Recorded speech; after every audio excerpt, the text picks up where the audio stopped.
In today's episode of Marketplace Finds, we have a custom big block Chevy van, a Hyundai Temu build, and a ruined Lexus that I personally hate. If you're preparing for the zombie apocalypse or want the police to be called on you every time you drive, this next vehicle is perfect for you.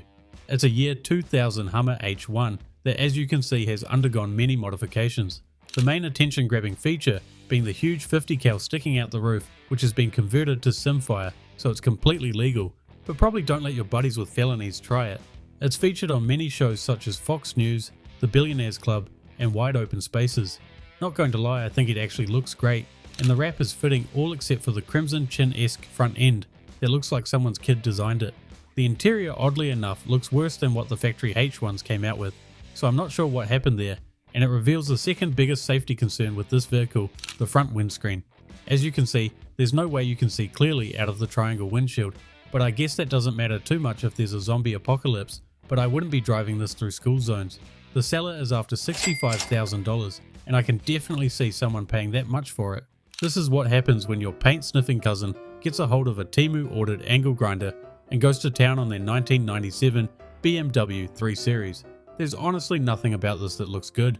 The whole exterior looks as if it has been through a nuclear bomb, and I can only guess it's intentionally been made to look like a rusty chalkboard.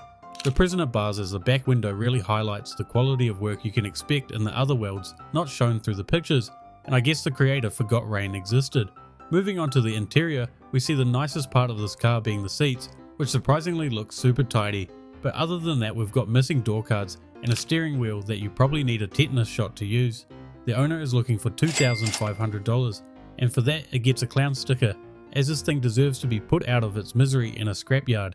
If you have just been pepper sprayed in the eyes, this next vehicle may be a bit hard to spot with its amazing camouflage paint job, but to everyone else, you'll see it as the $10 spray can job 2004 Chrysler Sebring. Honestly, I hate to say it, but I think we've seen worse home paint jobs than this, so I have to give them some credit. The owner states the car runs amazingly with new brakes and tyres, which if going by the paint job might need a thorough inspection before driving off. If the paint isn't offensive enough for you, just wait till you hear the price he's asking for.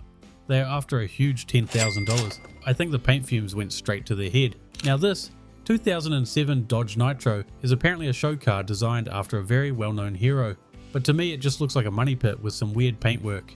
The theme according to the owner is Batman, and maybe I haven't watched any of the movies in a while, but what the hell part of this paint job represents Batman? If you see it, please correct me in the comments. The body kit is custom made, featuring a bigger front end and wide body for the bigger rims.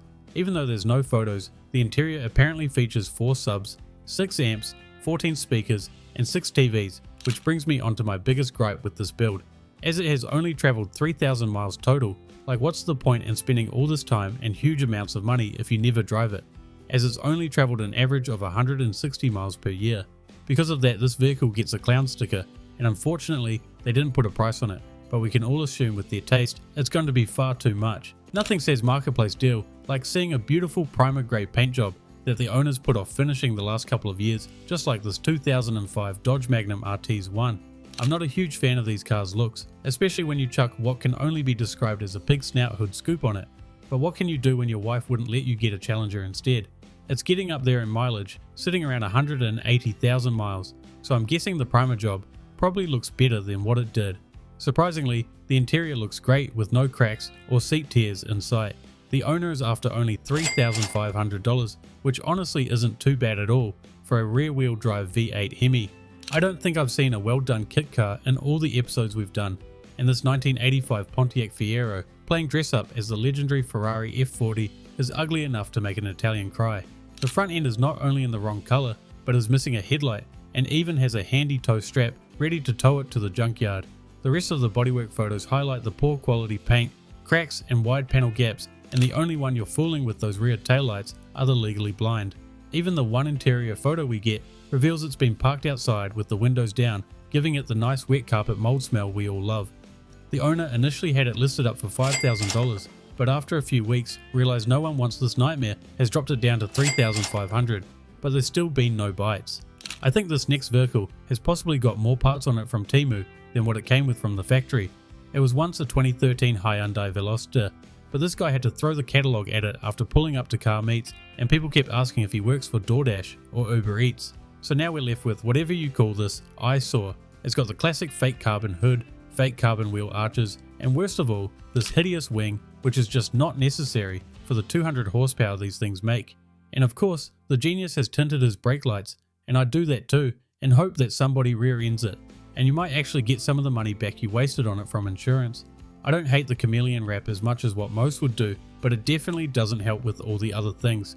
The interior has not been spared either, as Max Verstappen here put a half cage in because he needs a bucket seat and harnesses, even though the car's probably never seen above 80 miles per hour.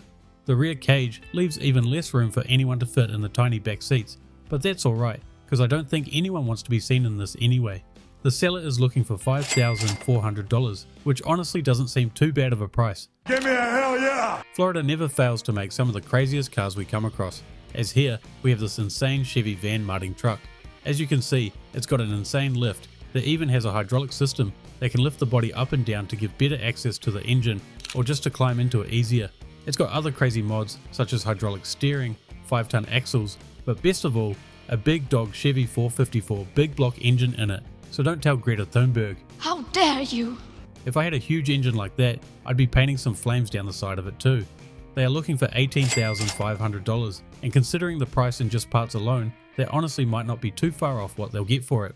As a Lexus LS owner, this next vehicle really hurts to see, as it's what used to be a beautiful 1990 Lexus LS400. If you could get arrested for vehicle abuse, this guy would deserve it, because that's one way to ruin the absolute classic LS400's understated design with what can only be described as a cow that accidentally walked into a paintball match. The poor thing has more LEDs than the Las Vegas Sphere, and what makes it worse is the seller is apparently only the second owner, so I bet some old guy sold it to them after owning it for the last 30 years, only for it to be turned into this mess. The interior looks completely immaculate and could pass for just coming off the factory floor, which is crazy considering it's 35 years old. It comes with the legendary 1UZ with 184,000 miles, so it's barely broken in. If you want to save my sanity in this car, it can be yours for $6,000 or best offer. This next vehicle totally blew my mind, as it was based on the well-known Nissan Sylvia S13 platform, while looking nothing like it. It's a 1991 Leaseade, which was built by the company Mitsuoka, where they build these retro-styled bodies on more modern vehicle chassis. As you can see, this was designed to look like a vehicle from the 1920s or 30s, and according to Mitsuoka, only 500 were produced, all of which sold within 4 days. As you can see from the frame number, these ones were built on the S13 platform, known for being much more sportier and typically used in drifting. The main thing they shared was the engines coming with the less sought after CA18. As this one has an auction grade 4.5, means it's in basically near new condition, and I doubt there's many left in the world in this state, so it's probably worth the $20,000 asking price the owner is looking for. Now I get people buy these smart for 2 smart cars to save money on buying refined dino juice, so please tell me why this genius ended up spending a few $1,000s on this paint job, because all his money savings just went out the window, and I can't tell if the Benjamins covering the front of the car are there to compensate for having a smart car, or maybe he saved so much money on fuel he had to flex it with the stupid paint job. Either way, it's listed up for $5,000 and is ready for some 16-year-old kid to hard park it in your local McDonald's. Ever see a project you just know will piss your wife off? Because that's what this one screams to me. It's a 1988 Volkswagen Beetle that is midway through being turned into a beach buggy truck, because who doesn't love buying other people's failed projects? At least on this one, the wheels look like they'll hold up after at least 3 potholes, but as you can see, there's still plenty to do. The engine is the largest ones these Beetles came with, being a 1600cc flat 4. That really don't make much horsepower, probably around 50 or so at the wheels. Comes with some arches for the tyres and looks to mainly need the usual brakes, interior and throttle to be hooked up. The owner is after $4,000, which definitely seems too much for its current state. Ever wanted to own a Cadillac but never had enough money? Well, do I have the car for you? Yeah, it might not be a real Cadillac or even look like one, but all the golf grannies will love it, as if you had a real one. The custom golf cart can do just over 25 miles per hour, so perfect to beat the slow hitters to the next hole, and even the batteries are less than 1 year old. It even comes with the big cooler in the back ready for you and your mates to have a few too many on the course and end up stuck in a sandpit. It's listed up for $2,500, and unfortunately, I have no clue if that's a good price or not. If that Volkswagen Beetle truck project didn't take your fancy, then maybe this odd 1970 Mini Camaro kit car is more your style. Also built on a Volkswagen Beetle platform, these were a fiberglass body kit with the classic Camaro body styling placed on top of a usually shortened VW chassis and looked great when completed. As you can see, this one is still in need of some work, especially that the interior needs to be pulled out and cleaned, but it does have an upgraded Chevy Corvette engine in it, so that's a bonus. They are looking for $4,000, which seems to be reasonable for what looks like a quick project, but as it has no title, it might be a pain to get road legal again. Unfortunately, the photos on this next one are terrible, but I had to include it as a bonus just because it's such a funny, rare and odd listing. What we have here is a 2004 John Deere Gator that comes with an extremely rare crock top. It's exactly what it sounds like, a big crocodile head that acts as a sunshade or cover for the users. These things are so stupidly rare, you can barely find any photos of them, especially in this configuration.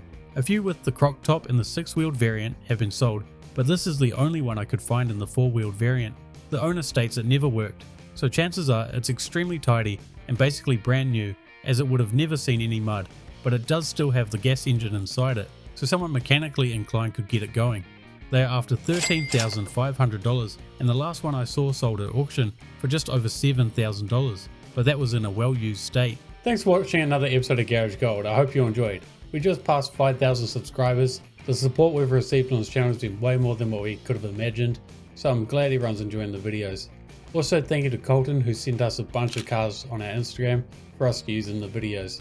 So if you want to send us some cars, you can do it on our Instagram or at our Gmail. Thanks for watching. I'll see you guys in the next episode.